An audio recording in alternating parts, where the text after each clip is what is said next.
everyone, my name is Abby Batoki, and today I am going to be teaching you all about the planet Pluto.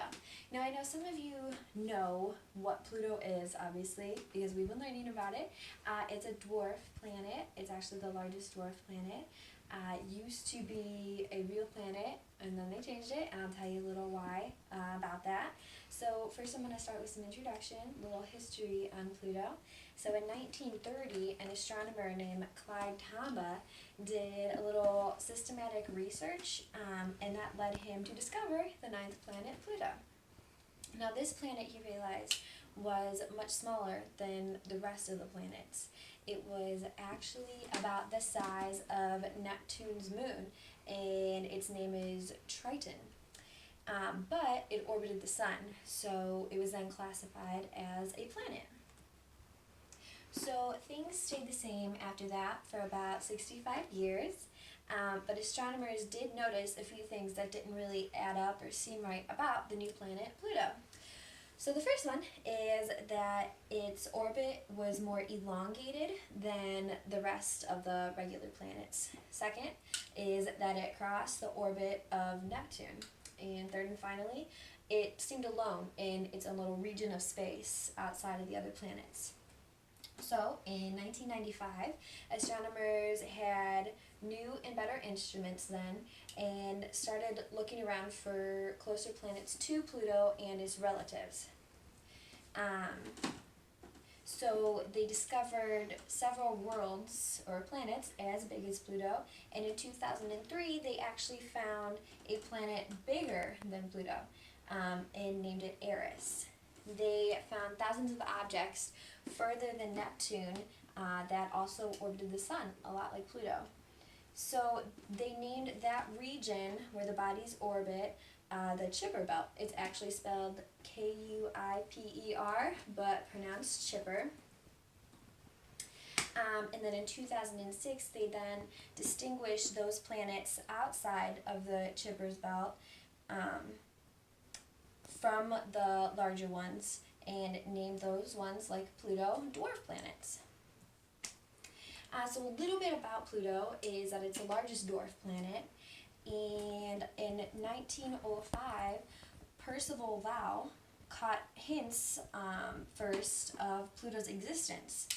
Space.com, I found, stated that in 1905, from odd deviations he observed in the orbits of Neptune and Uranus, it suggested that another world's gravity was tugging at these two planets from beyond.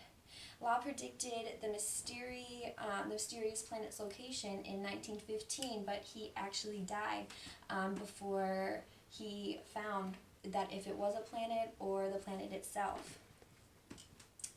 Then, as I mentioned before, Pluto was discovered on February 18th in 1930 at the Lau Observatory, named after Lau by Clyde Tombaugh, and he actually found it based on the predictions of Percival Lau. So a little bit more about Pluto. It actually got its name from an 11-year-old English girl. She lived in Oxford, England, and she told her grandfather that the New World gets its name from the Roman god of the underworld. The grandfather then passed the word on to Lau Observatory, and they named it Pluto. The name also actually honors Percival Lau, with the first two letters of the name being the first two starting letters of Pluto, P-L.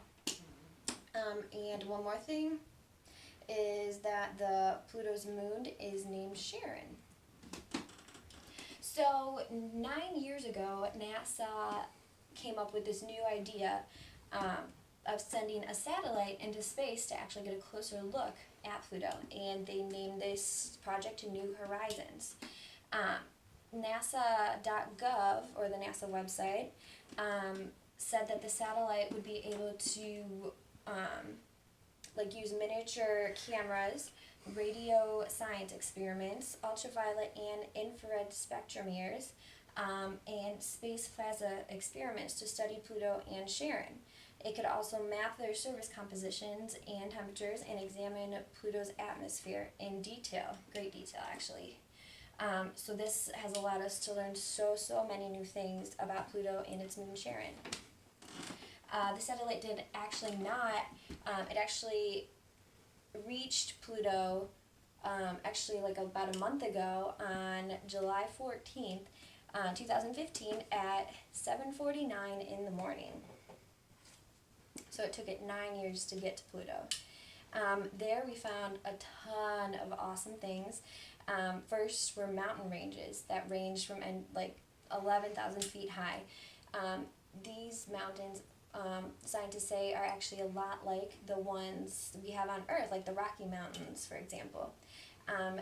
The mountain's surface was ice-covered methane and nitrogen, and the scientists suspect that the mountains are formed on a bedrock of ice water, since the methane and nitrogen aren't really strong enough to hold that large of peaks. So a little bit about Pluto's surface is that it is covered in methane ice. Scientists observed different ways that the ice reflected across Pluto's surface. So, Space.com also said that another distinct feature on Pluto's surface is a large heart-shaped region known unofficially as the Tombaugh Regio, named after Clyde Tombaugh. The left side of this region is an area that takes on like an ice cream cone shape, which is actually really cool, and is covered in carbon monoxide ice. Other variations in the composition of surface materials have been identified within the heart of Pluto, so the Tombaugh. A little bit more about Pluto's surface is that in the center left of the Tombaugh is what the New Horizons team likes to call Sputnik Planium. It is a very smooth region named after the Earth's first satellite, Sputnik. This area lacks craters caused by meteorite impact, leading scientists to suspect that this region is still very young and possibly still in the process of being shaped and changed by geological processes, so very young. The icy plains of Sputnik Planium also have dark streaks that are a few miles long and that are all facing the same chronological direction. Scientists say that this is because of harsh winds blowing all the way across the planet. NASA's Hubble telescope also discovered that the planet's crust may also contain very complex organic molecules, and that the latest spectra from New Horizons Ralph instrument revealed an abundance of methane ice, but with striking differences from place to place across the frozen surface of Pluto. So the planet in its coldest places can reach up to negative 375 degrees Fahrenheit, which is much cooler than we've ever experienced here in northeastern Ohio. But by looking at the pictures of the planet, we have also noticed that the planet has turned more red over time, and scientists think this is most likely due to seasonal changes that the planet experiences. So with its orbit, as the moon is closer to the sun, its ice surface thaws, obviously because it's getting warmer, and its atmosphere is made up of mostly nitrogen and some little bit of methane. But when the planet is farthest away from the sun, most of its atmosphere freezes over and pretty much disappears, but there's still a very strong wind that blows across the planet. Its atmospheric composition is made up of nitrogen and methane, like I said before, and observations by the New Horizons satellite tells us that the Pluto's atmosphere extends up to 1,000 miles above the planet's surface. Scientists don't yet know if Pluto has a magnetic field, but they don't think that it does, actually. Because of its small size and slow rotation, their hypothesis is that it doesn't actually have a magnetic field because of those two things. Space.com says that Pluto's composition most likely consists of a mixture of 70% rock and 30% ice water. Its internal structure most likely has a rocky core surrounded by a mantle of ice water. And that's pretty much all I have for you on Pluto.